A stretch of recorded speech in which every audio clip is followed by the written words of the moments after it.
Hello everyone. This time we will talk about the DNA 12 MOU. What is the meaning of MOU? Memorandum of Understanding. So after we watch the CBUP and then we also learned many things and we heard about the DNA 12 and then you really want to start this DNA 12 in your local church, then we must consider MOU. So both parties, we must know our responsibilities. So in this presentation outlines the membership and the responsibilities of the both parties in the DNA 12 discipleship system, and that's what we will talk about this time. So what is the purpose of this MOU and the DNA 12? So strengthening discipleship in our local churches. The DNA 12 system aims to enhance discipleship within the local churches. And the other is to share resources. Members gain access to training materials and discourse resources, discounted resources. So you will have discounted resources and you can use our materials in your discipleship.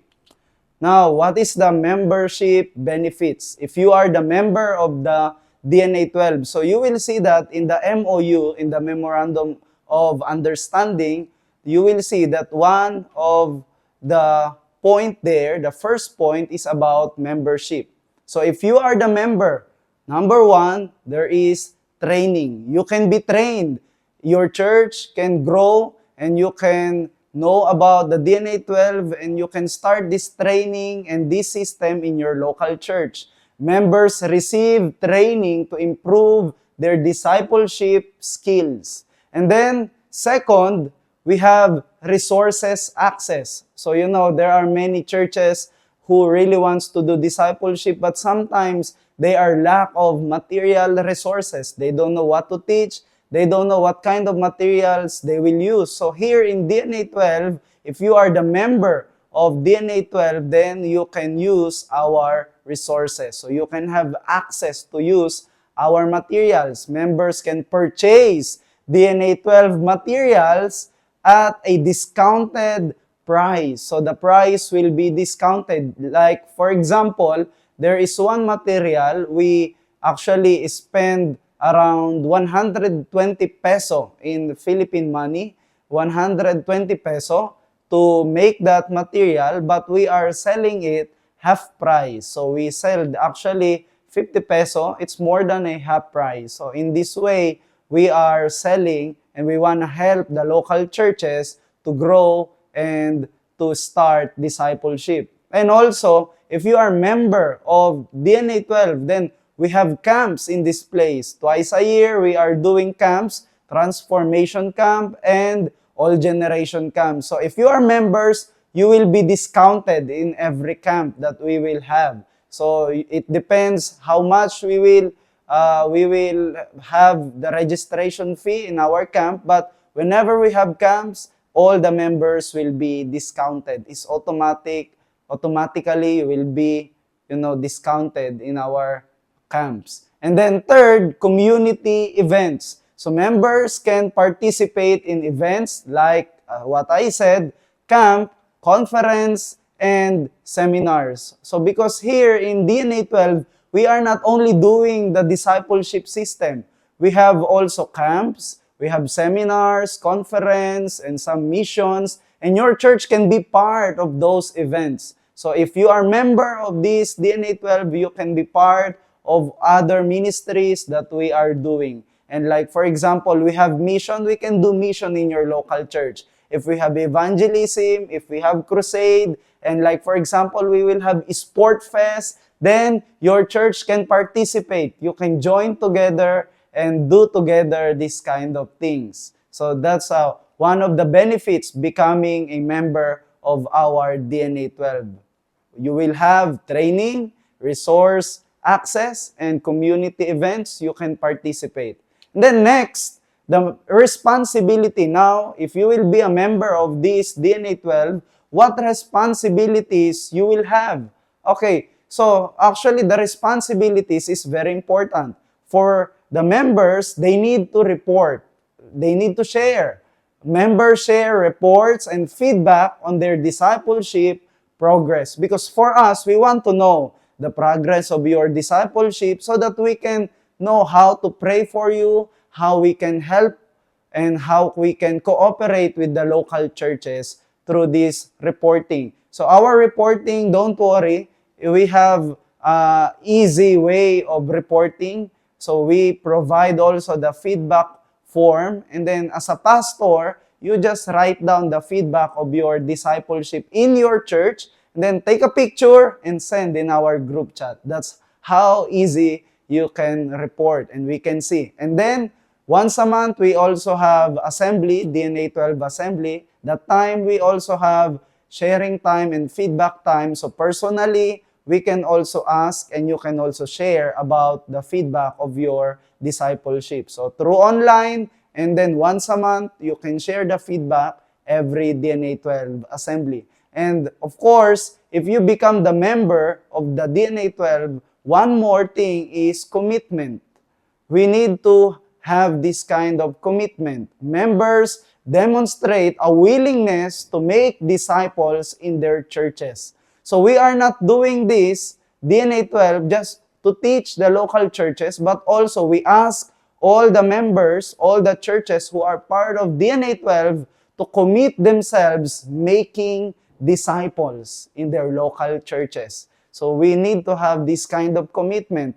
You know, because if you will not have this kind of commitment to make disciples, then what is the purpose? What is the reason we want to start DNA 12 in our local churches? And what is the purpose to collaborate or to cooperate with each other if the one party, they don't want to work and they don't want to commit themselves to make the disciples of Jesus Christ? So we already said that it is not mandatory to have 12 disciples, 20 disciples. It's up to you. But we really just ask the local churches, the members of DNA 12, to have heart to make disciples. 1 disciple, 2 disciples, 3 disciples. You know, it's up to your ability and how many soul God will give you. But this is our really, request to all the members that they may have commitment to make disciples. And then third, collaboration. Members work together to advance God's kingdom.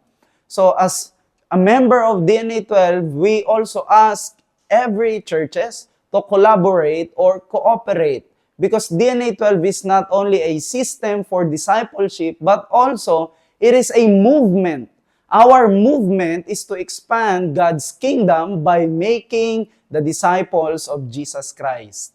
And then, of course, after the members' responsibility, now another thing is about the schedules. So some people, they are asking, maybe if I join in the DNA 12, I will be very busy and I need to do like this, and attend like this. So this time, it is very important to be clear about our schedules in the DNA 12 if you are the member, okay? So, weekly meeting, we have weekly meeting through Zoom. So, whether you are in your place, if as long as you have internet, data, or phone or computer, then you can attend. It is through Zoom.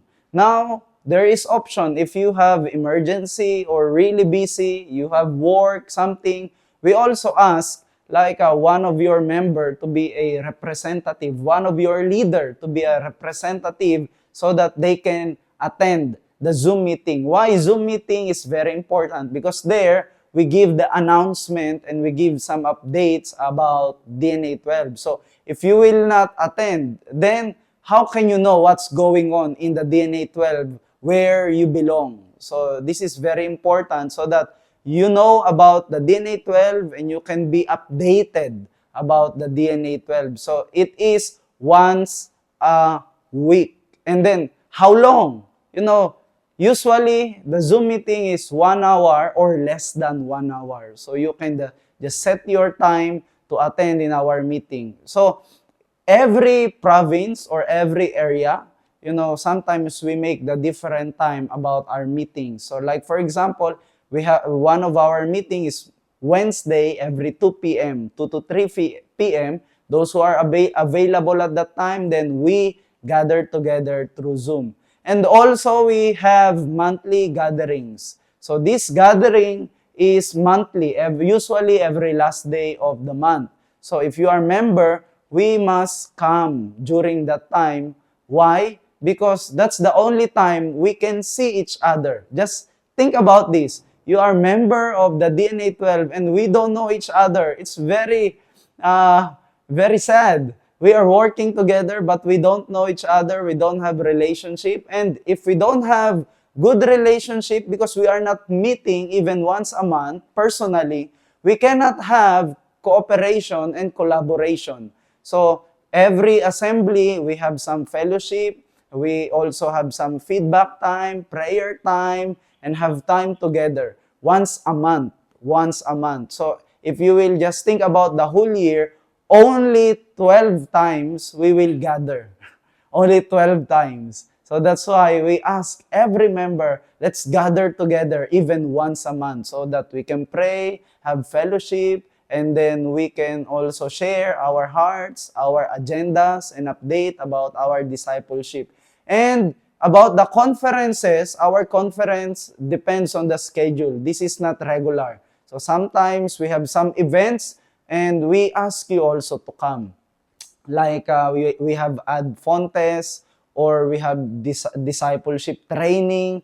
If you are available, we ask you to come at that time. So this part actually is not really mandatory. If you are not really available, we don't ask you. But if you really want to come and then join in the conference, in our events, in our training, then we ask you to come. It is good for your church and for your development and improvement.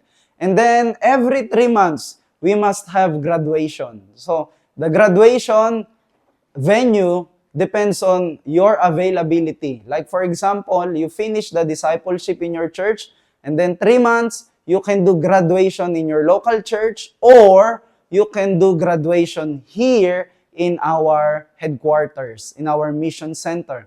So it depends.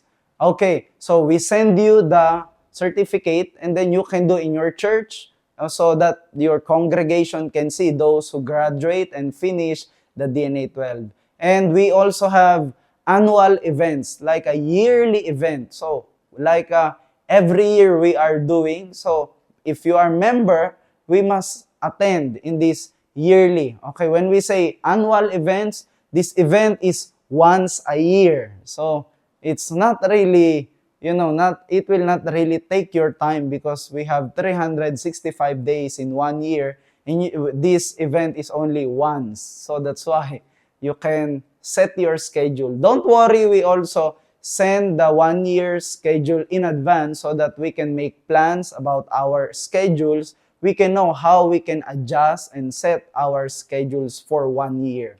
So about the DNA 12 schedules, if you are part of this DNA 12, if you become member, then you must know about our schedules, about meeting and then gathering every month, and about yearly schedule.